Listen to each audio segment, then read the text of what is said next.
Everybody, we're looking at something actually kind of different, even though it's not different. We're looking at something classic and new, and we're gonna be doing an unboxing on this. This is the VFC 1911 Tactical Custom, and it's kind of a first look. These things are just now releasing. You guys and gals are probably familiar with VFC. You know that they make AEGs. That's kind of what they started with. Some GBBRs in different brands and models, and a lot of licensed stuff. Like almost everything's licensed. In fact, their pistol lineup is all licensed. This is actually their first non-licensed pistol. So this is kind of something in-house. Everything else they've done is like SIG or HK or Walther or something like that. So this is the first one they're bringing out where they haven't been working with another company on. This is their own thing, and that's really interesting. This is why I want to get my hands on it. They've got some newer features and technologies in here. We're going to kind of go through it. I'm going to kind of open it up and we're going to experience this thing together. First off, you get the box, kind of the glossy tactical guy look on it, kind of everything on it. It's kind of got a little pistol thing. Sometimes the packages do matter. I know a lot of times you'll never see this until after you make your purchase, like no one ever sees the packaging, but packaging actually does matter. A little interesting on this. Kind of has more of a classic kind of vibe going. But on the outside, we're looking at something here. It's called Hop Guide. We're going to get to that later. I'll talk about that. It's something we've started to see in later model, newer model VFC products. So let's just go ahead and crack this thing open and get started. So inside, kind of hold everything in for you. Just your basic box. It's kind of the same design they use for a lot of their stuff. You kind of got this little insert here, the product in a bag so it doesn't kind of get sloshed around and the finish scuffed up. And I'm sure there's some bits underneath. So let's start with the gun. Let's go ahead and take it out and get it out of the plastic. Just kind of put that aside, don't need it.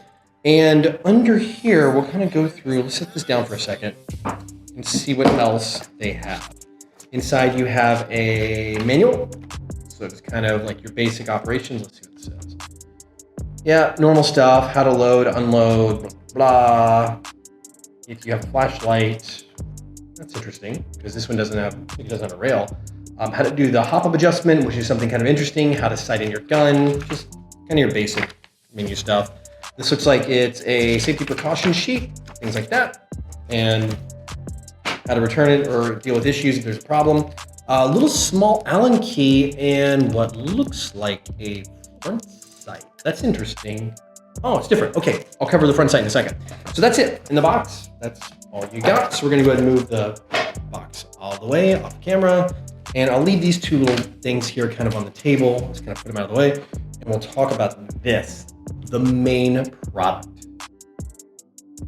It's a standard 1911. So this is your bog standard black on black 1911 pistol. And to me, it's very reminiscent of like a Western Arms, but it's metal. So I guess I'll kind of give you first impressions of what I'm looking at outside. We'll kind of go through it. And I'm gonna talk about a few extra features on the inside as well. Some of the things I do know that this thing does have, it might be a little different than some of the other offerings on the market. So first off, externally, we're looking at, it looks like metal, all metal, metal slide, metal outer barrel, metal inner barrel, metal frame, polymer grips, kind of this beaver tail safety standard, and safety here on one side. So this is very much a classic 1911 pistol. Looks like they got a big base plate on here, but no visible gas spill on it. That's okay, that's kind of interesting. And then kind of a skeletonized hammer on it. So that's kind of your basic offering for 1911. There are no trademarks, no markings, nothing. I mean, absolutely nothing on this. I mean, it's pretty bare bones at this point. So that's really interesting. In fact, I don't even know where the serial number is on this. Usually they put a serial number, and I'm not seeing it. I don't know, we'll dig in and see if we can track down a serial number on this thing, because I'm kind of surprised. This is actually retail packaging. It should have a serial number. Anyway, I'm gonna look at this thing real quick. Like I said, all the metal, everything's like that. Silver contrasting barrels, what they went with, but it's a matte silver. And I don't know if you can kind of see, maybe it'll cooperate in focus, who knows? It says 45 ACP right there on it. That's like the only markings, the only words on the entire pistol are 45 ACP right on top of the barrel. The sights, the front and rear sights are elevated. So it seems kind of like that higher sight that you would have to help clear maybe a suppressor, but let me look here. The actual barrel itself doesn't have the inner threading, so you can add a thread adapter. So there's nothing on here where you can just thread it and put a suppressor on the end. My guess is maybe they'll do something aftermarket. I mean, they can just do an aftermarket barrel on this at some point. Everything's got this great matte finish, and this is a carryover matte finish. This is the finish that we have been seeing them put on their AGs. It's kind of got, when the light hits it just right, this light texture. It's almost like sand. It's kind of like this bead blasted look. And we've been seeing it on a lot of their new stuff. Their new Avalon series, new AGs, their new licensed products. I've seen it on the SIG MCX. So if you have something VFC that's in black, you know the finish on this. And I like that they're carrying it into their pistol lineup. They didn't go with anything different here. Also like the fact, like I said, there's no trademarks on here. There's nothing. There's not even like some, like what a lot of companies do, they'll call their guns something crazy like, oh, this is our 1911 A5 1623 TAC, whatever, and then they'll put it on here, put some crazy logo or something. I like that this is just clean and simple. And I guess if you want to get it laser engraved, you can do it yourself, which is cool because it gives you this blank slate to work with. On the front and back, you have the serration, so you can kind of charge this thing easy. You can kind of grab it and go there. The front has, like I said as well, elevated front and rear sights. There are white dots. I'm gonna I've already checked it, so it should be clear. So white dots here, two there, one there, on that, and lock the slide back. Get your barrel here, silver barrel. It is kind of like a satin kind of feel. I thought it was scuffed there, but that's just grease. That's just like lubrication. Actually, it looks like it might hold up pretty well. It doesn't look like it has any scuff marks from testing or anything like that. Usually test these things before they go out. And then it looks like an aluminum guide rod here on this. So the guide rod itself has like a shinier, kind of like a brushed, like, well, like kind of a beveled buffed aluminum. Definitely aluminum, not steel on that. They do have a skeletonized trigger, and with the Allen adjustment in here, it looks like it is the adjustable trigger. So you can actually adjust the pull and the brake of it. So if you want to have it like break at a certain point, you can do that as well. Texture here on the front of the grip. A different type of texture, more aggressive on the back. The front's a little like finer grit. The back is a lot more aggressive. It's got like a really good grip to it. Big old beaver tail. You can lock that thing forward. Safety is the low profile safety. So it's not the big fat one that sticks like way out on the sides. You can be able to kind of flip it up and out of the way. Yeah, it's pretty easy to get to, but the big ones I found are, you know, sometimes too big and you end up bumping it like on a pistol draw or something like that. It is not ambi. This is set up just for right side only. So like I said, it's a pretty standard pistol.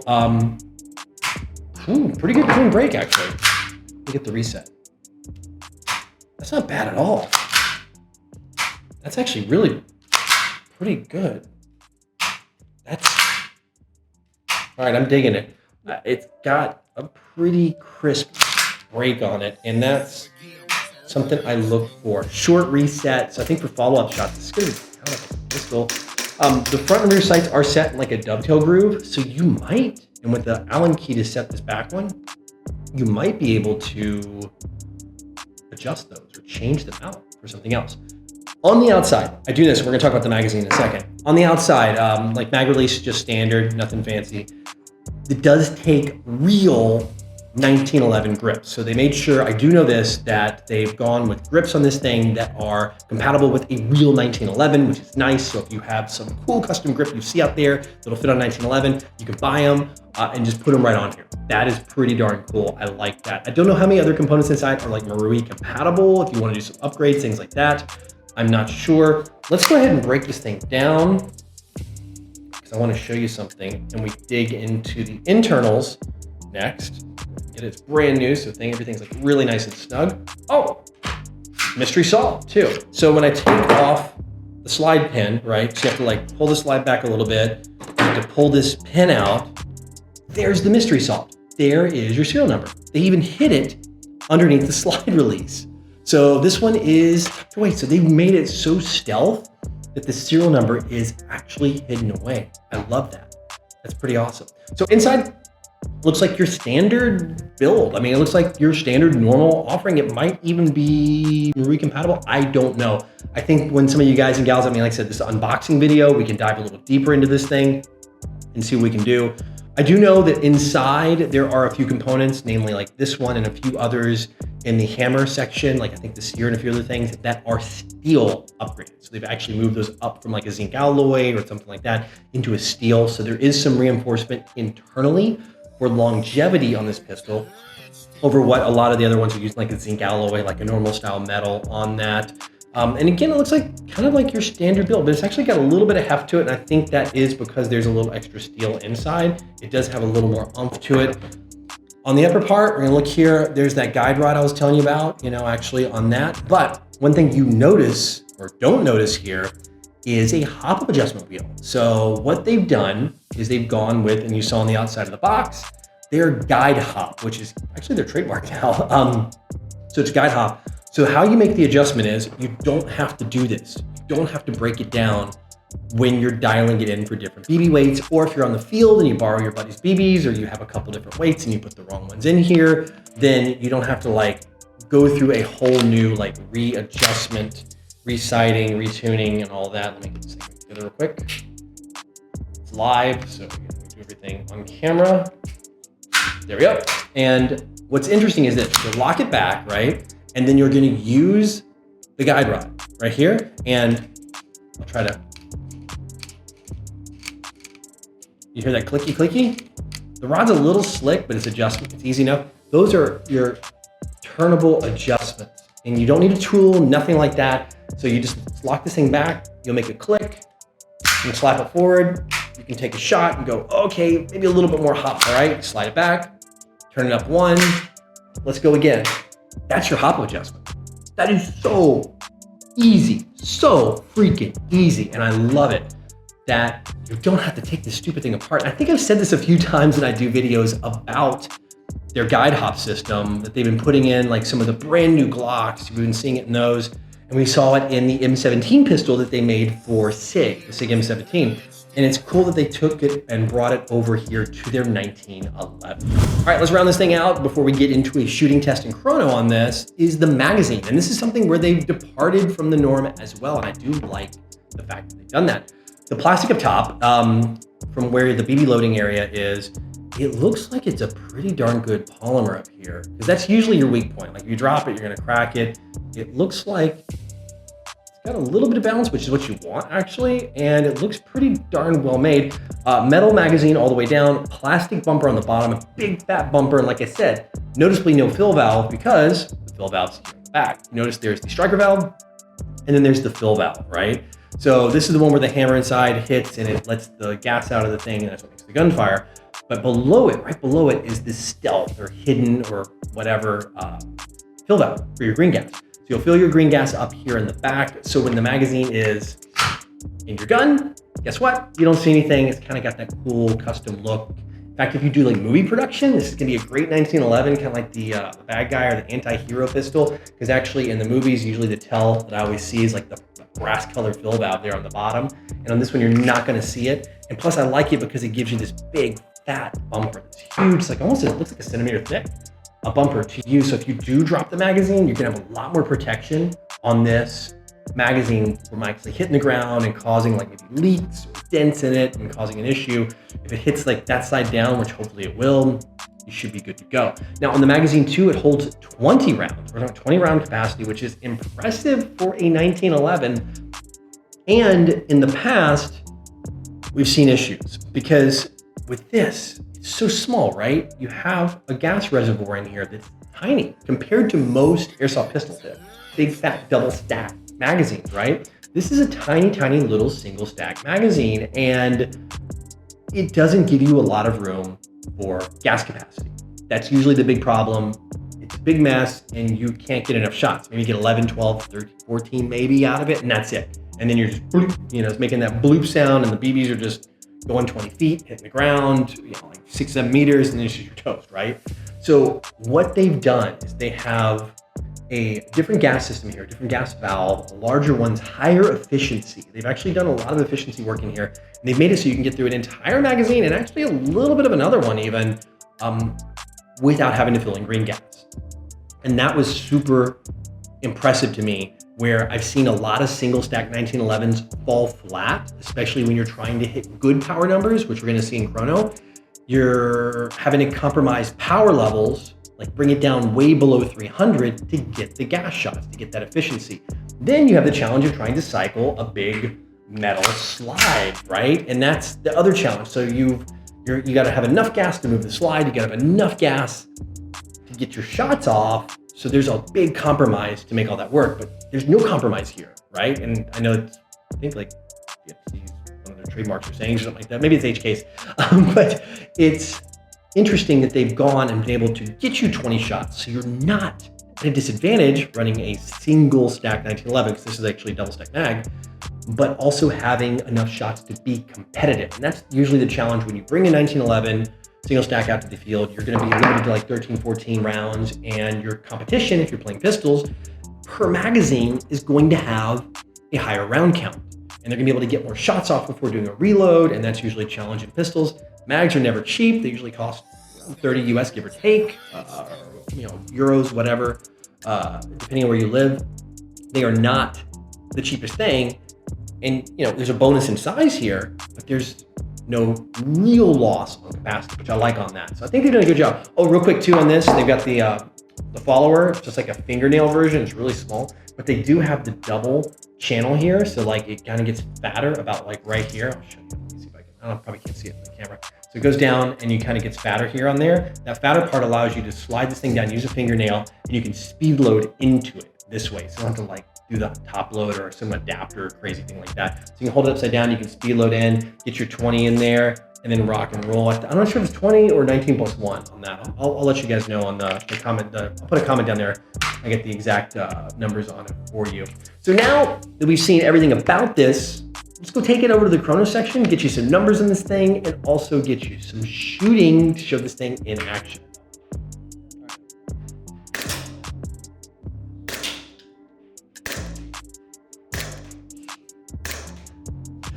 I think if you're a fan of the 1911 and you just want something basic but good, this is going to be a choice for you. I think this is going to definitely be it. Now, if you're a tactical fan and you want the lights and the lasers and all that junk and everything on it, which sometimes I do, I really like the tactical light, especially if you're playing pistol games, this isn't probably going to be the one for you. You can get the old school SWAT light. VFC doesn't make those, where you can actually clip it on. It kind of locks in here, so it doesn't need a rail. But this one, not having a rail, is going to lend itself to not be able to actually add any kind of attachments, especially a tactical flashlight for like the Speedsoft crowd. Also for the Speedsoft crowd, you don't have an accessible fill valve at the bottom. That's the downside of having it here in the back, which is cool for stealth for the tactical crowd, people that want to have something a little more tactical. But not having it accessible at the bottom of your magazine is just not going to make it ideal for like running an HPA tap or something like that, which isn't what a single stack 1911 is for. That's what most people go like to the high kappas, like the double stacks and all that. But for those of you looking for just that green gas sidearm to run, good efficiency, really good efficiency, high round count for a 1911, and respectable power and crispness per shot, definitely take a look at this one. I'll dive a little deeper on the technical specs and things like that in the comments below with you guys and gals. If you want to know anything more, I'll have access to like the VFC guys, so I may be able to ask them some questions that I didn't answer here because this is just like I said, an unboxing video. But let me know what you guys think. As soon as the release comes out, I'll kind of give you like a release date on this thing and what markets it's going to be in. I'm not sure what areas it's going to release. So if you're in North America, you may have to pick this thing up through like secondary channels, like order from an Asia market. I'm not sure if this is going to be hitting the EU, what time and when, but as soon as I have that information, I will also put it down below in the description box or on one of the pinned comments down below this video. So I'm interested to hear your comments on this, what your thoughts are of just a good standard 1911 tactical. Just to me, I kind of like it. This is kind of like your go-to sidearm. It's always just felt good. I used to have a Wilson Arms version and a Western Arms Wilson Combat, let me get the words right, and I just missed it. I just miss it so much. I feel like this might fill that void for me.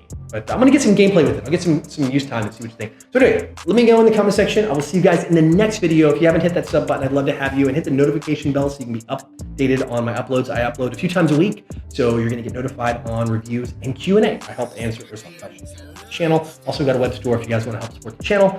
Web store is where it's at, link down below, and probably pop up here in the corner or something like that, or one of these corners, to take you over there where I got cool morale patches that ship worldwide. So anyway, until next one, go out, play some airsoft, have some fun, but no matter what you do, follow your freaking head.